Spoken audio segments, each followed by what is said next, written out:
सर्वप्रथम गजानन महाराजांच्या चरणी नतमस्तक होते। याच सभागृहामध्ये विधानसभेच्या निवडणुकीच्या दरम्यान मी आपल्या सर्वांसमोर बोलले होते, भाषण केलं होतं, भेटले होते आणि त्यावेळेला सुद्धा एवढीच गर्दी या ठिकाणी होती। आणि म्हणून सेलूवासियांनी प्रेम मी कॉलेज जीवनामध्ये आत्तापासून केलेलं आहे। म्हणजे दत्तरावांच्या घरी तिकडे आम्ही मुली जायचो, आम्हाला आठवते चांगलं।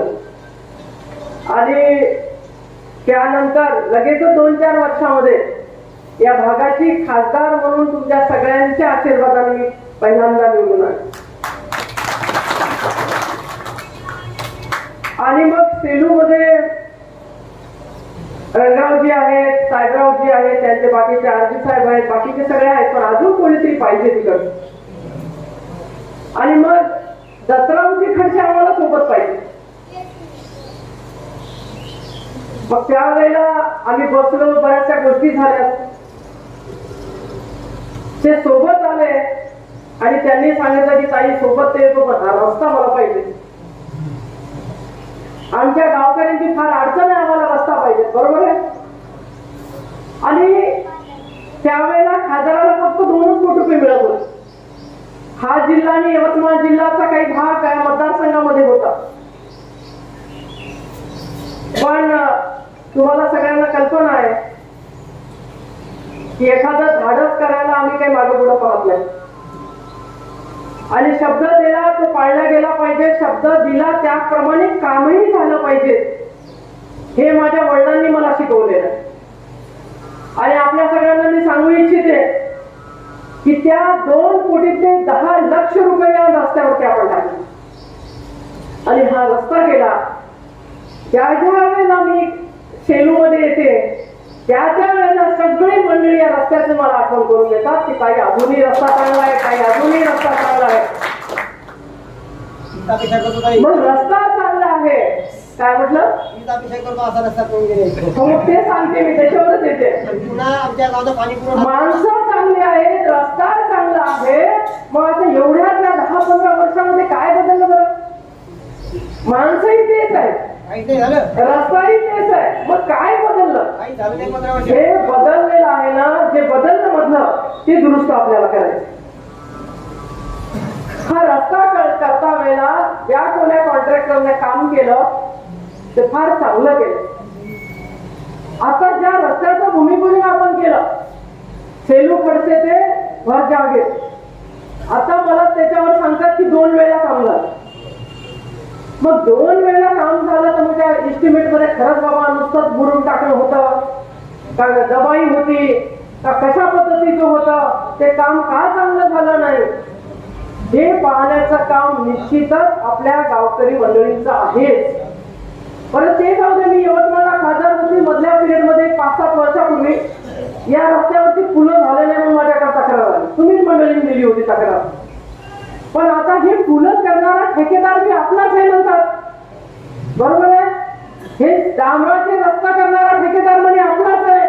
आपला आहे म्हणजे काय, आपला आहे म्हणजे काय, त्याला काम करण्याची सूट दिलेली आहे का आपण? आपला आहे तर किंवा तू काम केलं नाही तरी चालते, थातूर मातूर कर, बिल काढ, निघून जा, असं नाही। तो जरी आपला असेल, सोयरा असेल, धायरा असेल, पण शेवटी काम हे क्वालिटीचं झालंच पाहिजे आणि त्याची जबाबदारी निश्चितच आपण सगळ्यांनी घेतली पाहिजे, हे लक्षात घेतलं पाहिजे आपण लोकांनी। काय होतं, आता मी बघितलं आपल्या एक शिक्षण अधिकारी होते, आता रिटायर झाले, चुकीचं काम केलं, सस्पेंड करते म्हटलं मी, सगळे जमा झाले आपले लोक। काय ताई माणूस गरीब आहे म्हणलं, माणूस गरीब आहे म्हणून चालत नाही। माणूस ज्या पोस्टवरती आहे, त्या जागेवरती आहे, त्या जागेवरती बसलेल्या माणसाने कसं काम केलं पाहिजे हे काही शिकवायची आवश्यकता आहे? तो क्लास 1 ऑफिसर आहे, मग क्लास 1 ऑफिसरने काय काम केलं पाहिजे हेही महत्वाचं आहे ना। सोयरे तर आपण सगळे एकमेकाचे आहोत, काही वादच नाही त्याच्यात, इकडून ना तिकडून, तिकडून ना इकडून। मग आता काही लोकांनी विधानसभेत त्याचाही ऍडव्हान्टेज घेऊन टाकला, घेतला की नाही घेतला? पण सेलूवासियांनी इतके भरभरून आशीर्वाद मला दिले, जवळजवळ 750-800 मतं दिली।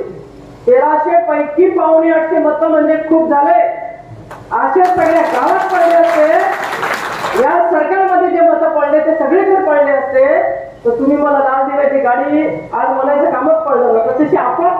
परिस्थिती. असं काय हरकत नाही, थोडस आपल्या माझ्या भेटी, माझं काम, माझं येणं, माझ्या खालच्या टीमचं काम करणं कुठेतरी कमी जास्त झालं असेल, आपल्या लोकांकडनं काही चूक झाली गेली आणि त्याच्याबद्दल काही मला बोलायचं नाही फारसं.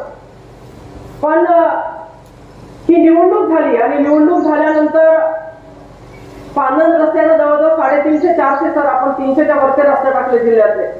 तुमच्या समोरच एक फोन आला होता मुंबईवरनं परवाच्या दिवशी 2 दिवसापूर्वी आणि मी सांगत होते की तुमचे ते सगळे रस्ते जे आहेत मी पाठवलेले, त्याला मी कव्हरिंग लेटर लावलं, प्रत्येक गावचं त्यामध्ये विश्लेषण केलं, मोठी एक यादी तयार केली आणि ती यादी आता मला वरून मंजूर करून घ्यायची आहे की जेणेकरून ते कुठल्या तरी एका हेडमध्ये टाकून ते आपल्याला करून घ्यावं लागते. कारण जबाबदारी माझी आहे. तुम्हाला सांगते, माझ्या वचननाम्यामध्ये मी ज्या गोष्टी बोलले होते, मला शेतकऱ्यांसाठी तंत्रज्ञानाचा उपयोग करायचा आहे, मला युवकांसाठीचे कार्यक्रम करायचे, त्याचबरोबर मला या ठिकाणी पानंद रस्ते करायचे आहेत, त्याचबरोबर जे चांगलं उत्कृष्ट काम करतात शेतकरी त्यांचे पुरस्कार द्यायचे आहेत, त्याचबरोबर महिलांसाठी सुद्धा काम करायचं आहे. असं माझ्या वचननाम्यामध्ये जेवढे काही मुद्दे मी मांडलेले आहेत त्या एकाही मुद्द्याच्या बाजूला न जाता त्या मुद्द्यावर ते काम मी करणार आहे. आणि म्हणून विष्णुभाऊ सरकटे ज्या पद्धतीने या ठिकाणी बोलले की एखाद्या संवादिक पदावरचे एखादा माणूस बसतो, त्याला अधिकार येतात. मी सभागृहामध्ये, मी त्या एका पदावरचे, मी माझा विषय मांडू शकते, मी माझं पत्र देऊ शकते, मी फॉलोअप घेऊ शकते, मी पाठपुरावा करू शकते.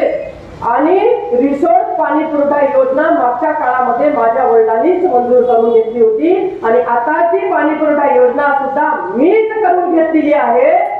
जरी आमचे आदरणीय आताचे आपले मुख्यमंत्री देवेंद्रजी फडणवीस साहेब भाषणामध्ये 2 वर्षापूर्वी बोलले असतील, परंतु 2 वर्षापर्यंत कोणी त्याच्यावर साधं पत्र सुद्धा दिलेलं नाही. ते बोलल्यानंतर त्याचा फॉलोअप कोणी केलेला नाही. तो सगळ्याचा सगळा फॉलोअप, ते सगळ्याचा सगळं इस्टिमेट, त्या सगळ्याचा सगळा डीपीआर आणि त्या कामाला मंजुराती देण्यासाठी त्यावेळेचे मुख्यमंत्री आणि आता नगरविकास खात्याचे मंत्री यांच्याकडे मी सातत्याने पाठपुरावा केला. कारण मला माहित आहे की रिसोर्स शहरे वाढलं. जसं तुम्ही म्हणताय विष्णुभाऊ की आपले लोक सोशल मीडियात कमी पडतात, खरंच पडतात. इतकं माझं काम आहे, यांनी रोज जरी टाकलं माझं काम कमी आहे. कदाचित यांनी थोडे स्वतःचे काही फोटो स्वतःचं काही कमी टाकलं आणि हे जर टाकलं, माझं काम टाकलं, यांचाच फायदाच पडणार आहे सगळ्यांना. कारण मी जे केलेलं आहे, उभे राहतील कोणी, ज्याला कोणाला आपण तिकीट इकडे देणार, त्या मंडळीलाच ते काम उपयोगात पडणार आहे. आणि म्हणून मग हे पण आपण या ठिकाणी टाळलं पाहिजे की बाबा सेलू खडसेतच कसं काय काम टाकलं, हराळमध्येच कसं काय टाकलं. अरे बाबा, टप्प्याटप्प्याने सगळ्यांच्याकडे काम येणार आहे. एखादी यादीमधलं काम कमी जास्त झालं याच्या अर्थ एखाद्या गावाला टाळलं असा भाग होत नाही. त्याचाही नंबर दुसऱ्या वेळेला आपण लावणार आहोत. कारण माझ्याकडे यादी आहे, मी शासन दरबारी. आता बघा, आपल्याकडे समाज कल्याण विभाग आपल्याकडे, पर्यटन विभाग आपल्याकडे, नगर विकास विभाग आपल्याकडे आहे, शिवसेनेकडे. आणि त्या विभागातले सगळे कामं जेवढे मला करता येते तेवढे कामं मी करून आणणार. आणि म्हणून या ठिकाणी सोशल मीडिया सुद्धा महत्वाचा आहे. ही गोष्ट लक्षात घेऊन आपण काय केलं, ज्या वेळेला मी पत्र दिलं की बाबा हे बघा आमचा प्रूफ, आम्ही पत्र दिलं आणि एक पत्र संदर्भामध्ये लिहिलेलं आहे 2024चं पत्र. त्याच्यानंतर आम्ही नगरपालिकाकडनं करून घेतला डीपीआर, त्यावेळेला कधी पत्र दिलं, हे सगळ्या गोष्टी त्याच्यामध्ये आहेत. आणि म्हणून आपण मंडळी पाठीशी जरूर आहात, पाठीशी याच्या पहिले पण होते, राहणार पण आहात तुम्ही. कारण तुम्ही जे काही मतं दिलेत मला त्याच्यावरूनच कळते की सेलू खडसे मांडल्या आपल्या मंडळींनी मला किती पाठिंबा दिला, किती बळ दिलेला आहे. आणि म्हणून मला या ठिकाणी पहिला कार्यक्रम मी सरांना म्हटलं की नाही, आपण सेलूलाच पहिला कार्यक्रम घेऊ. आम्ही जेव्हा यादी बनवत होतो, बरेचसे गाव आहेत अजून टाकलेले गाव, म्हणजे मी असं म्हणत नाही का भरच्या लोकांनी, तुम्ही भरवाल्याने जिथे आमचं काही नव्हतं तिथे सर तुम्ही म्हणजे सरांच्या मुळे मिळालेले 200-300 मतं असते, पण त्यानंतर सर आणि अनिल भाऊ गडकळे दोघांनी मिळून जे त्या ठिकाणी काम केलं तर जवळजवळ 800-900-1000 मतावर आले. कितीवर गेलं? 1000च्या जवळपास 1800. सरकारला 1800 मताचा लीड आहे. आणि म्हणून कदाचित काय होतं ना, कधी कोणी त्याचं खराब म्हणून घ्यायला नाही पाहिजे. वावणकर लोकांनी, सरांनी काम केलं, गडकळांनी काम केलं तर साहजिकच माझ्या तोंडून ते काम निघणार आहे. तुम्ही मतं दिलं तर मी साहजिक म्हणणार आहे साहेबराव भाऊ आणि रंगराव भाऊ की नाही बाबा, शेलूमध्ये सगळ्यांना तुम्ही सोबत घेतलं आणि हे मतं पडले. आणि मग त्याच्यामुळे कोणी काही त्याच्यामध्ये किंतु परंतु वाटून घेण्यासारखं काही कारण नाही. जिथे कमी आहोत तिथे ती उणीव कशी भरून काढायची या जिल्हा परिषद मध्ये त्याच्यावरती आपण सगळ्यांनी फोकस केलं पाहिजे.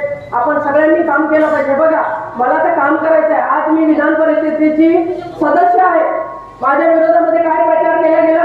माझ्या विरोधामध्ये प्रचार केला गेला की ताई तर आमदार आहेतच, मग आपला दुसरा पण आमदार होऊ द्या ना. काही लोकांनी असा प्रचार केला आणि ताई तर सोबतच आहे. आता मी सोबत आहे म्हणजे उभे का डमी म्हणून राहिली का? एवढे 5 वेळेला निवडून येणारी व्यक्ती का डमी म्हणून उभी राहिली का? हाच जर घोळ या ठिकाणी भाजपाच्या पुरस्कृत उमेदवारांनी केला नसता, कदाचित ते उभे राहिले नसते आणि त्यांनी असं अपक्ष जर ते उभे ठाकले नसते इकडे, तर मला असं वाटतं आजचं चित्र आपल्या मतदारसंघाचं वेगळं असतं. 50,000 शिवसेनेचे जिल्हे बरं. ते म्हणतात की आम्हाला वरच्या लोकांनी सांगितलं, पहिले त्यांचा तोच प्रचार होता. आता वरचे मला वाटते बावनकुळे साहेब आले होते, त्यांनी सांगितलं, ते काय बोलले मी नजर ढोरू शकत नाही. त्याच्यामुळे क्लिअरच झालं की शिवसेना एकाकी लढली. बरोबर आहे की नाही? विजयरावची काही मंडळी होती सोबत या ठिकाणी, विजयराव जाधवांची साहेबांची जे काही जुनी मंडळी होती ती पण सोबत होती, परंतु शिवसेना एकटी लढली. आणि मागच्या काळामध्ये मी वारंवार सांगेन आणि जाहीररित्या सांगेन. काय सांगेन? कारण मी जाहीररित्या बोलले होते की तिकीट जरी शिवसेनेला मिळालं, भाजपाला मिळालं, तरी तिघं मिळून या ठिकाणी उमेदवाराला निवडून आलो. आपण तिघं मिळून ज्या एकाला तिकीट मिळेल, अनंतराव भाऊला मिळालं तरी काम करू, विजयरावला मिळालं तरी काम करू. आणि माझं उभा राहण्याचं काही हे नव्हतं, शिवसेनेला सोडणार की नाही सोडणार याच्यामध्येच होतं. आणि साहेबांनी नंतर शेवटच्या टप्प्यात मला सांगितलं की भावना ते आता तुम्हाला उभं राहावं लागतं. मग असं ठरल्यानंतर अशी जी दुटप्पी भूमिका आहे ती चुकीची झाली नाही का? ती चुकीची झाली आणि म्हणून या ठिकाणी आपल्याला मात भेटली. नाही तर अन्यथा इथलं चित्र हे वेगळं असतं. परंतु आजही या तालुक्यामध्ये असू दे, जिल्ह्यामध्ये असू दे, अत्यंत वातावरण ढवळून निघालेलं आहे शिवसेनेसाठी. इतकं वातावरण लोक आता हेच म्हणतायत की नाही, एकनाथजी शिंदे साहेब सर्वसामान्याचे नेते आहेत आणि इकडे भावना गवळी म्हणून आपल्याला आमदार लाभलेले आहेत, ताईच्या नेतृत्वामध्ये आपण चांगलं काम करू, अशी सर्वसामान्याची भावना आहे. माझी तर भावना आहे, पण सर्वसामान्याची सुद्धा भावना आहे. आणि म्हणून मी जे काही एवढी त्रास घेते, काल मला येता आलं नाही कारण एका अर्जंट एका प्रसंगात मला जायचं काम पडलं म्हणून मला येता आलं नाही. परंतु माझं नेहमी माझी तळमळ असते. मी तुम्हाला सांगते, माझ्या ऑफिसमध्ये आता प्रभू आहे, त्याच्यानंतर अजून 2 लोक मी वाढवणार आहे. तुमचे कुठलेही काम असू द्या, छोटे मोठे आरोग्याचे कुठलेही काम असू द्या, माझ्या ऑफिस कडनं ते काम होते. माझं ऑफिस या लोकांना तुम्ही फोन लावा, पदाधिकारी तर करतीलच. राजोरा असतील, गडगड असतील, दत्तराव आहेत, किंवा इकडे आमचे चोपडे सर आम्हाला नेहमी सहकार्य करत असतात, बबनरावजी पण इकडे आहेत, तुम्ही सगळेच मदत करत असतात. पण ऑफिस म्हणून एक व्यवस्थित त्या ठिकाणी सगळ्यांच्या कामाचा फलक झाला पाहिजे. आरोग्यावर तर आपण मोठं आरोग्य शिबिर ठेवलं. माझ्या आयुर्वेदिक कॉलेजमध्ये तर आम्ही टप्प्याटप्प्याने आता सगळे ऑपरेशन सुरू केलेले आहेत. डोळ्याचे ऑपरेशन असू दे, छोटेसे बाकीचे ऑपरेशन असू दे, पंचकर्म असू दे, ते सगळे आता आरोग्याच्या विषयीचे सगळे प्रश्न आपण त्या ठिकाणी सोडवतो आहे किंवा तिथे त्या पद्धतीचा उपचार सुद्धा होत आहे. उद्या 23 तारखेला देगाव येथे आपण आरोग्य शिबिर सुद्धा ठेवलेलं आहे. आपल्या गावची मंडळी सुद्धा त्या ठिकाणी पाठवा. त्यांचा सगळा फॉलोअप मी घेणार. त्यांना जिथे जिथे त्यांचं ऑपरेशन करायचं काम पडेल त्या त्या ठिकाणी त्यांना नेऊन त्यांचं ऑपरेशन करून घेणार. डोळ्याचे ऑपरेशन आपण तिथेच करणार आहोत. त्यानंतर पंचकर्म आपण तिथेच करणार आहोत. छोटी मोठी सर्जरी असेल तिथेच करणार आहोत. पण कोणची हार्टची सर्जरी असेल किंवा अजून कुठली सर्जरी असेल त्यासाठी वेगळ्या वेगळ्या हॉस्पिटलला आलेल्या पेशंटला पाठवण्याचं काम सुद्धा माझ्या हॉस्पिटलच्या माध्यमातून, माझ्या ऑफिसच्या माध्यमातून त्या ठिकाणी केल्या जाणार आहे. दुसरं म्हणजे या ठिकाणी अनिल भाऊ गडकरांनी खूप चांगला कार्यक्रम ठेवला. विठ्ठल कांगणे सर जे युवकांसोबत संवाद साधतात, जे काही युवक आपल्याकडे आता स्पर्धा परीक्षा घेऊ इच्छितात, मध्ये त्यात बसू इच्छितात, त्यांना मार्गदर्शन पाहिजे, अशा सगळ्या युवकांनी त्या ठिकाणी यावं. आपल्या घरामध्ये जे काही मुलं 11वी 12वी फर्स्ट इयरला शिकतात त्यांना सगळ्यांना पाठवा. काय असतं एक गोष्ट लक्षात घेतली पाहिजे, भाषण म्हणजे काही नुसतं ऐकून घेऊन सोडण्यासाठी नसतं. जेव्हा एखादी गोष्ट आपण ऐकतो तेव्हा ती आपल्या डोक्यामध्ये राहते आणि एखादं मार्गदर्शन जेव्हा माणसाला मिळतं तेव्हा माणसाचं जीवन बदलून जातं. परंतु आम्ही इंटरनॅशनल गेले आहोत, मी बाहेर देशात मध्ये गेले, मी दिल्लीला गेले, मी जर रिसॉर्टमध्येच असते, मी या जिल्ह्यात असते तर कदाचित मी पण प्रगल्भ झाले नसते. पण मी इंटरनॅशनल कॉन्फरन्स केल्या, मी माझा संवाद खूप राज्यातल्या खासदारांसोबत आला, मंत्र्यांसोबत आला, एवढा मोठं मला काम करायला क्षेत्र मिळालं आणि ते क्षेत्र मिळालं म्हणून मी डेव्हलप आहे. आणि डेव्हलप होण्यासाठी माणसाला 4 गोष्टी कोणाच्या तरी ऐकून घ्यावं लागतात. चांगलं मार्गदर्शन असते ते ऐकून घेतलं पाहिजे. संवाद आता जो उद्याचा होतं त्यासाठी मुलांना पाठवा. काय होतं की आपल्याकडचं ज्ञान तेवढंच असते, आपण तेवढंच ज्ञान सांगतो, जेवढं माहिती आहे तेवढंच सांगतो. जिल्ह्यातलं भावनाताई असं केलं आणि मग त्या आमदारांचं तसं केलं, बरोबर आहे. तेवढंच ज्ञान आहे आपलं, तेवढं बोलतो. पण त्याच्या समोरचं ज्ञान शिकण्यासाठी आपण प्रगल्भ झालं पाहिजे, आपली मुलं शिकली पाहिजे, ते चांगल्या ठिकाणी गेले पाहिजे. त्यासाठी सुद्धा आपल्या मुलांना उद्याच्या कार्यक्रमाला तुम्ही पाठवा. रक्तदान शिबिर पण आहे, अशी काही जबरदस्ती नाही. रक्तदान ज्याला करायचं त्यांनी करावं. असं म्हणणं तर मग सर्व आमच्या म्हाताऱ्याचं कुठं रक्त घेता पाहिजे तुम्ही. आज तसं काय रक्त शोषण करणारी काही तुमची नाही, त्याच्यामुळे काही तुम्ही टेन्शन घेऊ नका. ते युवक घेऊ शकतील, त्यांनी रक्तदान करायचं. कारण उन्हाळ्यामध्ये बऱ्याच वेळेला रक्ताची कमतरता असते आणि त्या अनुषंगाने आता तर उन्हाळ्याच्या पावसाळा करायलाच मार्ग नाही. म्हणजे एवढा पाऊस झाला काल पण परवा पण. आणि म्हणून हे सगळे कार्यक्रम आहेत. मी सांगितलं उद्या कोणी बुका आणू नका, कोणी तो केक आणू नका, काहीच आणू नका. तुमच्या शुभेच्छा मला बळ देणार आहे. तुमच्या शुभेच्छा मला पाहिजे. मला काही आणू नका, फक्त तुमच्या शुभेच्छा माझ्या पाठीशी ठेवा. तुम्ही एवढंच मनाची भावनाचाही लढा, आम्ही तुमच्या पाठीशी आहोत. हे बरं महत्वाचं आहे.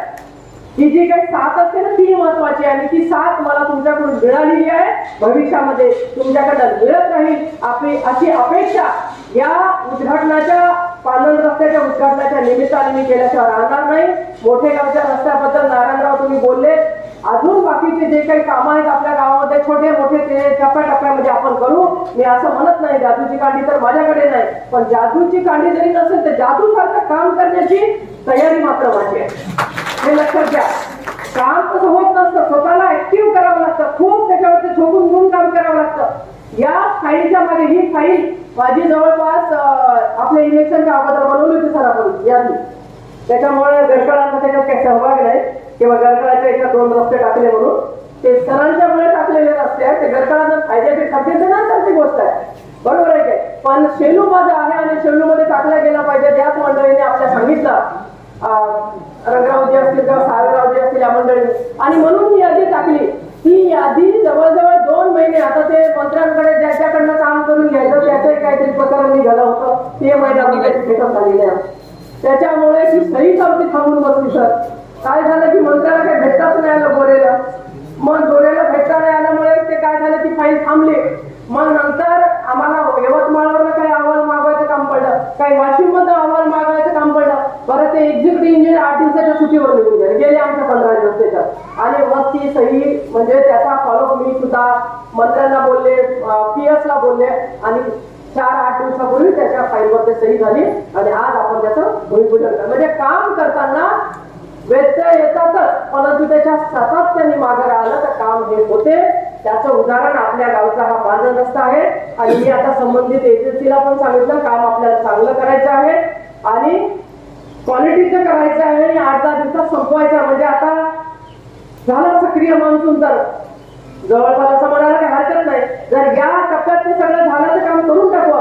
आणि या सगळ्या पालन रस्ते जर पावसाळ्याच्या अगोदर झाले तर शेतकऱ्याला पुढच्या पिकाच्या वेळेला हे रस्ते कामात पडतील. म्हणून माझी थोडीशी अशी पण तयारी आहे की फास्ट करा, JCB लावा आणि सांगा इकडे मुरुम कुठून भेटते जवळ आपल्याला टाकावं लागेल ना, खडीकरण गिटीकरण काय करायचं ते जवळचं काय मिळते ते सांगा. त्या संबंधित एजन्सीला मदत करा, त्यांच्यासोबत उभं राहून नारायणराव तुम्ही काम करून घ्या. म्हणजे धरणातून आणता येते असं म्हणतायत रंगरावजी. तर ठीक आहे, तुम्ही सांगा कुठून आणायचं, तिथून आणू आपण. आणि इकडे गडकळांना सांगू, तलाठ्याला जरा तुमच्या तिकडच्या सांगून द्या म्हणून चांगलं व्यवस्थित. तलाठी आहेतच का? हा, मग तलाठ्याला पकडून ठेवायचं. त्याच्यामुळे काही विषय नाही, आपल्याला रस्ता शेतकऱ्यांसाठी करायचा आहे. त्याच्यामुळे निश्चित हे काम सुद्धा चांगलं करून घ्या. उद्या अशी तक्रार येता कामा नाही की काम नाही खराबच झालं. तुम्ही जबाबदारी घ्या, तुम्ही सगळेजण जबाबदारी घ्या. ते रस्त्यातून पैसे कमवण्यासाठी रस्ते नाही, रस्ते शेतकऱ्यांच्या शेतीकडे चांगलं काम होऊन त्यांच्या गाड्या वर्ष गेल्या पाहिजेत त्यासाठी आहे. त्यासाठी आहे. आणि जी कोणी लोक डांबरीकरणाचं काम करत असतील त्या सोयऱ्याला बोला बरं का, नाव नाही सांगत मी, पण त्या सोयऱ्याला बोला, समजलं का? हा कोण आहे सोयरे त्याला बोला, सांगा की बाबा पुढच्या काळात कुठल्याच लिस्ट मध्ये जाऊ नको ताईच्या हातात बरं का. मी आता सांगायला मी जाहीररित्या, मग तुम्ही म्हणसाल ताई जाऊ द्या ना, सगळे रस्ते खराब करून टाकले, कुठे क्वालिटी नाही, बरोबर आहे का? तुम्ही बोलतच नाही सोयरे, बोलत जा ना. मग आपल्याला असं राहिलं तर मग आपलं काम कसं चांगलं होणार?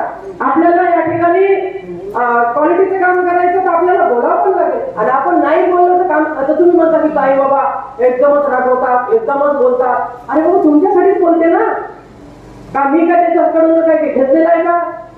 तर बाबा माझा काही लय जवळचा कार्यकर्ता, आणि कार्यकर्ता जवळचा जरी असेल तरी माझं त्याला हे सांगणं आहे की बाबा चांगलं काम कर.